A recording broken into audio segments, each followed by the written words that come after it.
sumasamba sa Diyos. Amen. Kaya ang pagsamba sa Diyos, ito'y gawain ng mga anghel sa langit. Ngunit, ginagawa ito ng mga tao dito sa lupa na mga naghihintay kay Kristo.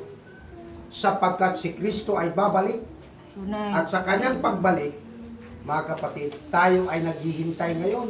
Amen. Purihin ang Panginoon. Hallelujah. Sa ating pagsamba ngayon, sundan niyo ako.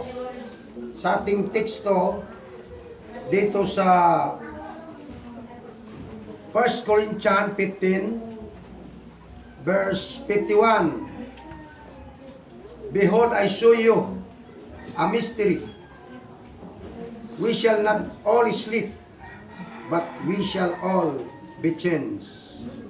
In a moment, in the twinkle of an eye, at the last trump, for the trumpet shall sound, and the dead shall be raised incorruptible, and we shall be changed. Praise the Lord! Purihin ang Panginoon. Ito ay isang hiwaga na ipinahayag ng Diyos kay Apostol Pablo Tunay. na isang misteryo na ipinahayag. Ngunit salamat sa Diyos, tayo ay kabahagi sa hiwagang ito. At Amen. pinahayag din ng Diyos sa kanyang iglesia. Praise God. Purihin ang Panginoon. Kaya sinasabi dito, narito ang isinasaysay ko sa inyo ang hiwaga, misteryo, na hindi tayong lahat mamatay.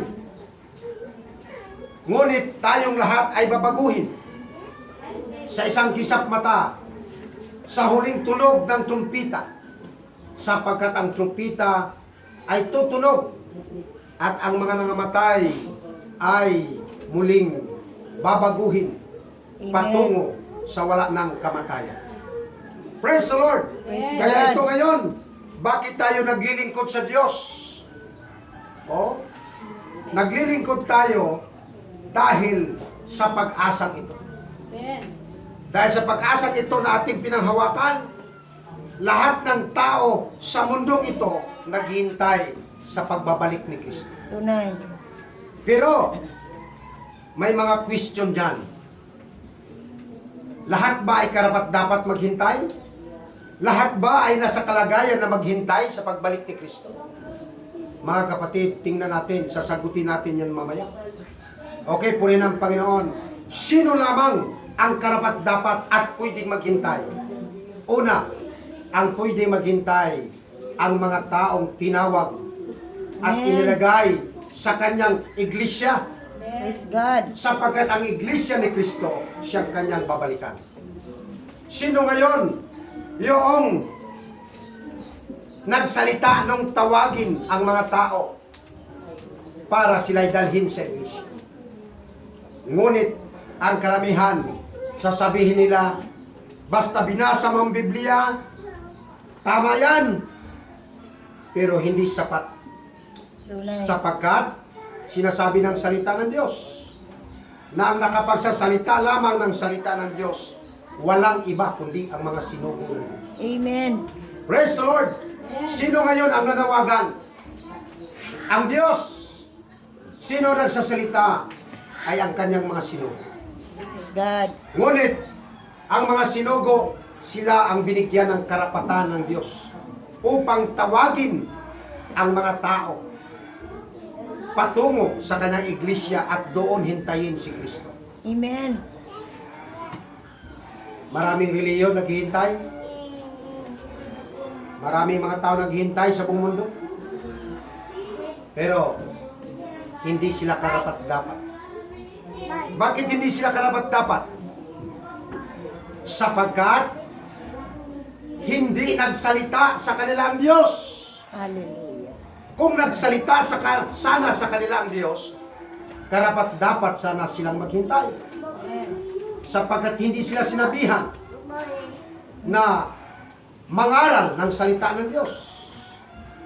Okay, pag hindi ka sinabihan, saan ka kukuha ng authority? Sa iyong sarili? Isang malaking kamalian. Bakit? Mabubuhay mo ba ang mga membro mo? Ha? pagdating ni Kristo, bubuhayin ba yung mga membro ng mga hindi sinugo at hindi tinawag? Hindi inappoint ng Diyos yung church na yon? Hindi. Tunay. O, sino nagbigay ng go signal sa iyo upang ipangaral ang ebanghelyo? Nabasa ko lang sa Bible? No. Isang mababang katuwiran. Yan ang katuwiran na yon na hindi kayang tanggapin ng Diyos. Tunay. Bakit hindi kayang tanggapin ng Diyos? Sapagkat nangaral siya na hindi man ang Diyos sa kanya nagbigay ng order. Kaya, paano ba ang mga naghintay sa Panginoon? Ano ang kanilang ginagawa? Ang ginagawa nila, sila ay tumugon sa panawagan ng sinugo ng Diyos. Amen. Gaya ng sinabi ni Kristo, kung paano ang pagkasugo sa akin ng Ama, gayon din sinusugo ko kayo. Ang sinugo pala ang iyong sampalatayanan upang ikaw ay may kabuluhan ang iyong paghihintay sa pagbalik ni Kristo. Tingnan natin dito sa Juan 13, versikulo 20. Katotohanan sinasabi ko sa inyo, ang tumatanggap sa sino mang sinugo ko ay ako ang tinatanggap, at ang tumatanggap sa akin ay tinatanggap ang nagsugo sa akin. Napakalinaw na ang tumanggap sa sinugo ni Kristo, si Kristo ang tinanggap, at ang tumanggap kay Kristo, tinanggap ang Ama na nagsugo kay Kristo. Ikaw ngayon ay may karapatan maghintay kay Kristo. Sapagkat si Kristo ay nagsalita at sinugo ka niya. Purihin ang Panginoon. Kaya, anong aral ang may authority, may karapatan na maghintay kay Kristo? Kahit ang Panginoong Jesucristo, nung siya'y mangaral, ang kanyang mga salita ay ma-authority. Bakit? Sapagkat binigyan siya ng authority ng Diyos Ama na salitain ang mga salita ng Amang Diyos sa langit. God. Ngunit ang mga eskriba at mga parasiyo, sila'y nangangaral na hindi sinugo. Tunay. Ang kanilang pangaral ay walang kabuluhan. Bakit walang kabuluhan? Sapagkat hindi sila binigyan ng Diyos ng authority. Tapos na yung authority nila, yung tinanggap ni Moises, ang akala nila nasa kanila pa rin. Ngunit wala na. Si Kristo, binigyan ng authority ng Diyos. Kaya ang kanyang mga salita, mga aral, na mga importanteng aral, malaman ang kanyang mga salita, di katulad ng mga parasiyo at Tunay. eskriba. Tingnan natin sa Mateo City, versikulo 28 hanggang dito sa 29. At nangyari na nang matapos na ni Jesus ang mga salitang ito, ay nangatilihan ang mga karamihan sa kanyang aral, sapagkat sila'y kanilang tinuturuan tulad sa may kapamalaan at hindi gaya ng mga eskriba. Ano si Kristo?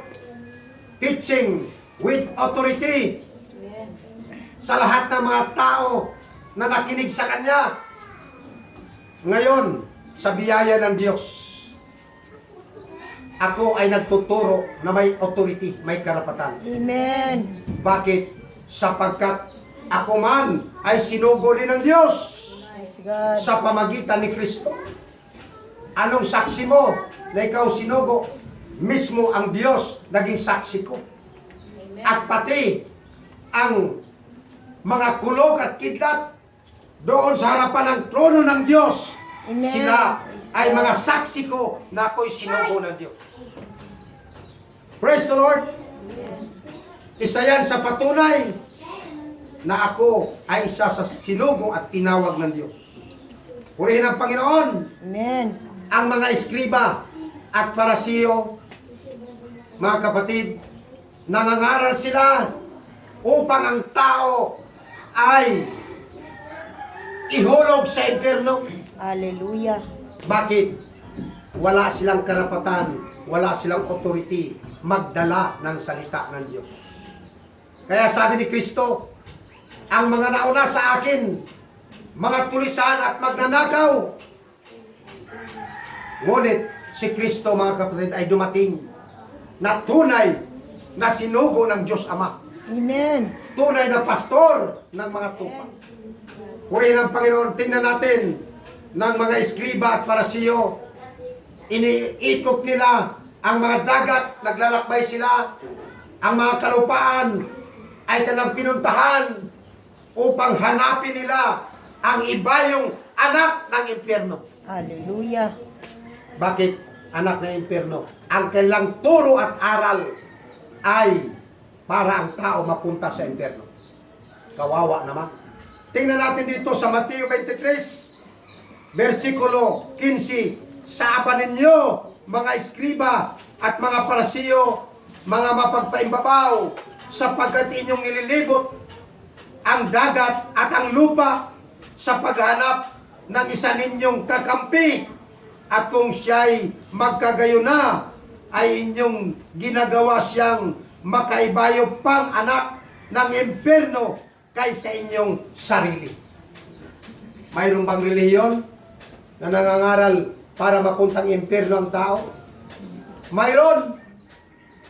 Bakit?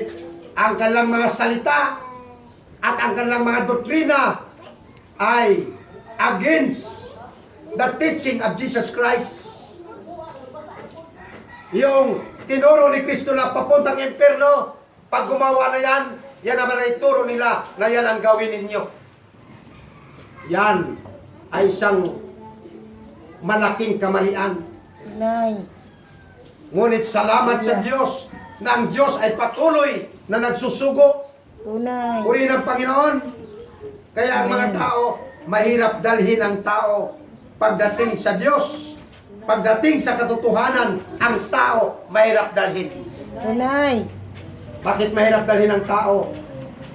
Sapagkat matagal ng panahon, siya'y nakolonyal ang kanyang kaisipan sa maling paniwala. At ang maling paniwala pumasok sa kanyang isip at puso nang inaakala niya ay tama ito. Ito ang tanging turo at aral na papasok sa langit. Pero hindi pala totoo. Bakit hindi totoo? Sapagkat ang kailang napanginggan na turo at aral hindi dala ng sinugo ng Diyos. Kaya sabi ni Pablo, anong maging karanasan ng isang tao kapag sila ay nakarinig ng salita ng Diyos, na tunay na salita ng Diyos, ang mga itinalaga sa buhay na walang hanggan, sila ay tatanggap at magkaroon sila ng kagalakan na paglingkuran ng Diyos. Amen. Tingnan natin dito sa sinabi dito ni Apostol Pablo sa Gawa 13:48. At nang narinig ito ng mga Hentil, ay nangagalak sila at niluwalhati ang salita ng Diyos at nagsisampalataya ang lahat ng mga itinalaga sa buhay na walang hanggan. Amen. Ano mangyayari kapag ang mga itinalaga sa buhay na walang hanggan nakarinig ng salita ng Diyos? Tinanggap nila ang salita ng Diyos na may kagalakan, God. masaya.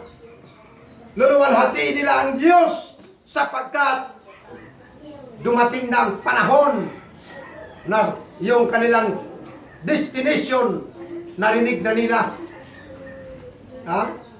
Na sila ipapasok sa kanilang langit. Kaya sumampalataya sila sapagkat yung araw at oras na kanilang hinintay dumating na. Dumating na ang salita ng Diyos. Dala ng sinugo ng Diyos na si Apostol Pablo noon. Patay na si Apostol Pablo.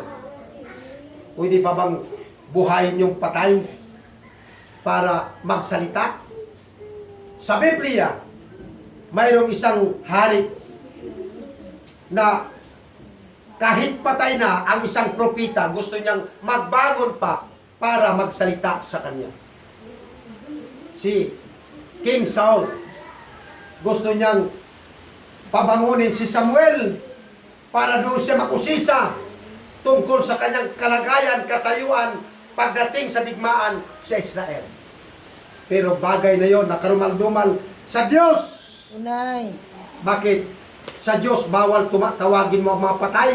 Tunay. Kaya sabi, sa Deuteronomio 18, mula sa sinasabi doon, na pag kayo'y pumasok sa lugar na yon na ipapamana ko sa inyo, huwag kayong mag-aral ng mga bagay na karumal-dumal gaya ng ginawa ng mga bansang pinalayas ko sa harapan ninyo. Bakit? Sila'y nakipag-usap sa mga inkantador, nakipag-usap sa mga patay, sila'y naniwala sa mga pamanhiin.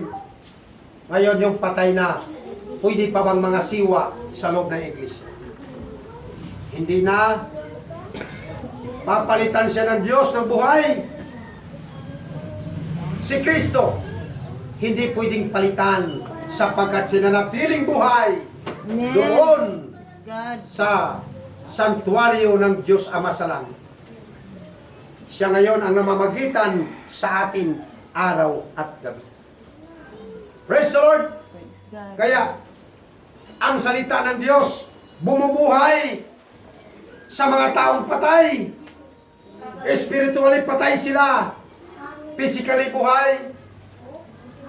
Kapag narinig nila ang salita ng Diyos, mabubuhay sila sa harapan ng Diyos. Amen. Sapagkat ang mga tao, bagaman buhay at nagpakabuyo sa kasalanan, sila'y patay sa harapan ng Diyos. Tunay. Ngunit sa ating panahon ngayon, paano ba bubuhayin ang mga taong patay na spiritual dead? Kailangan nila na makinig ng salita, na buhay na salita ng Diyos, at sila'y magkaroon ng mana sa langit. Praise the Lord! Kaya sa atin mga kapatid, tayo'y magpapatuloy na maglilingkod sa Diyos, sapagkat ang ating paglilingkod sa Diyos ay di walang kabuluhan. Tingnan natin dito sa unang Korinto 15:58. Kaya nga, mga kapatid kong minamahal, kayo'y magsitatag, huwag makilos, na laging sumasagana sa gawa ng Panginoon. Yamang nalalaman ninyo na hindi walang kabuluhan ang inyong mga gawa sa Panginoon. Ibig sabihin, kapag ikaw nasa tunay na iglesia, kapag ikaw ay gumawa, counted yan. Paano ngayon yung sa hindi tunay na iglesia? Kawawa naman sila. Hallelujah. Sila ay nag-aakala na papasok sa langit. Ngunit, hindi pala. Bakit hindi pala? Yung kanilang aral na napakinggan, pangligaw. Bakit pangligaw? Mismo yung nagdadala ay naligaw. Salamat sa Diyos, sapagkat Amen. tayo God. ay nasa kanyang tunay na iglesia. Amen. At ang mga turo at aral, buhay at tunay at totoo. Amen. Praise the Lord! Kaya tayo ngayon ay may karapatan maghintay kay Kristo. Praise God. Kaya ang mga naghintay kay Kristo, may kapangyarihan darating sa iyo. Tunay. Amen. Ha? Ikaw ay susukluban ng kapangyarihan upang ikaw ay hindi manghihina. Hindi ka manlalata, ni mapapagod man sa paglilingkod mo sa Diyos. Amen. Praise God. Sapagkat ang Diyos ay buhay na yung pinaglilingkuran. Tunay. Dahil buhay siya, siya'y makakagawa, makakakilos para ikaw ay tulungan.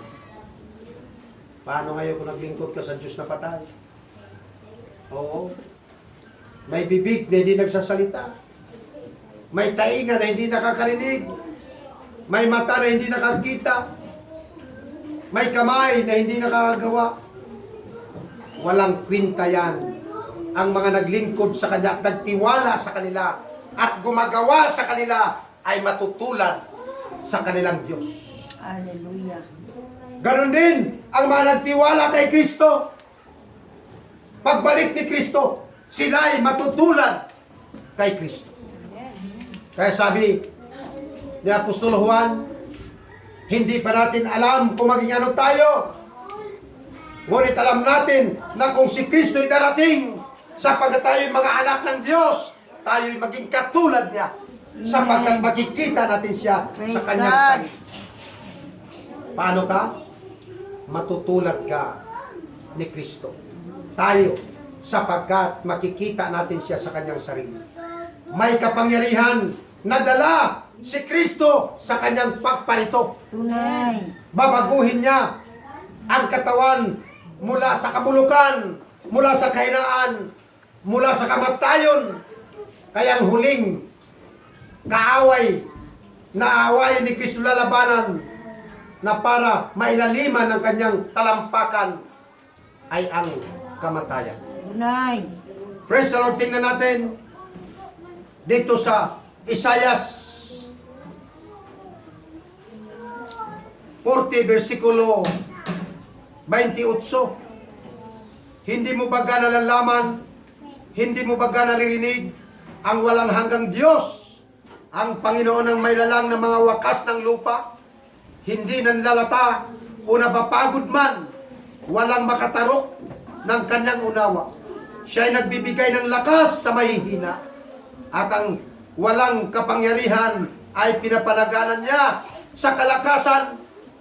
Pati ang mga kabinataan ay manlalata at mapapagod, at ang mga binata ay lubos na mabubuwal. Ngunit silang naghihintay sa Panginoon ay magbabagong lakas. Sila'y pailang-lang na may mga pakpak na parang mga agila. Sila'y magsisitakbo at hindi mapapagod. Sila'y magsisilakad at hindi manghihina. Amen. Bakit magagawa yan ng Diyos? Sapagkat siya'y makapangyarihan sa lahat. Praise the Lord. Ang mga kabinataan, mabuwal sila sa digmaan. Bakit mabuwal sila sa digmaan? Kapag iharap sila sa mga digmaan, mabubuwag ka ng mga dugo, sapagkat hindi sila sumampalataya sa tunay na Diyos. Nag-akala sila ng galang armas siyang magdadala sa kanila ng kaligtasan.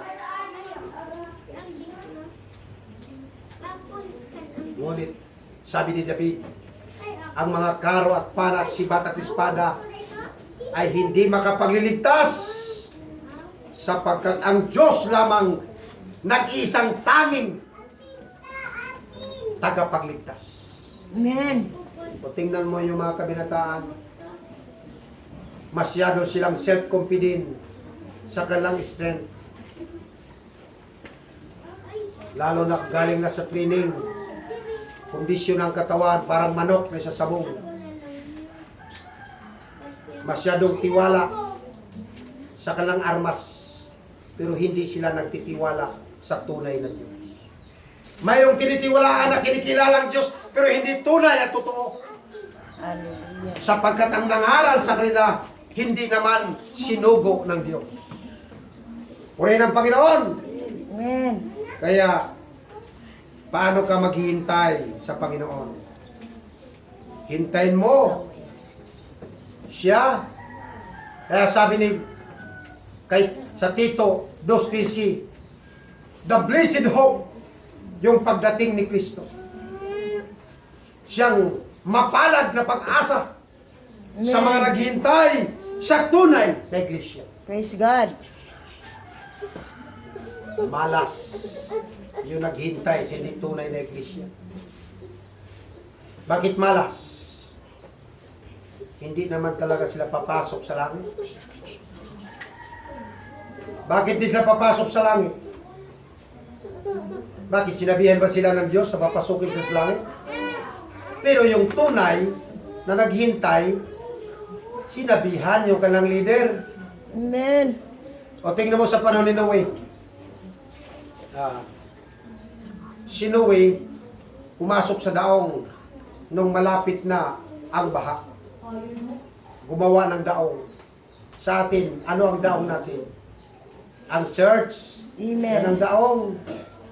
Oo. Ngayon, gaya sa panahon ni Noe, na pinahayagan ng Diyos. Paano yung iglesia na walang pinahayag ang Diyos sa kanila? Anong sasabihin nila? Basta si Simba, kawawa naman, nagpagod ka sa walang kabuluhan. Pag ikaw naman nasa tunay na iglesia na wala kang kagalakan, kawawa ka rin. Bakit kawawa ka? Hindi ka naglingkod na may kasayahan sa tunay na Diyos. May sumpa dyan. Aalisin ka ng Diyos doon sa paglilingkod na yon. Papaglingkurin ka doon sa Diyos na hindi mo kilala at Diyos na hindi makatulong sa iyo. Bakit? Hindi mo pinaglingkuran ng Diyos na masaya ka? Pag linggo na, pupunta ka na sa pagsamba, dapat masaya ka na. Amen. Dahil pag di ka masaya, may sumpa yan. Yun ang sinasabi sa Deuteronomio 28. Ha? Yung naglilingkod, ang Israel kasi naglilingkod, ang iba napipilitan. Oo. Huwag niyong pilitin ang sarili ninyo.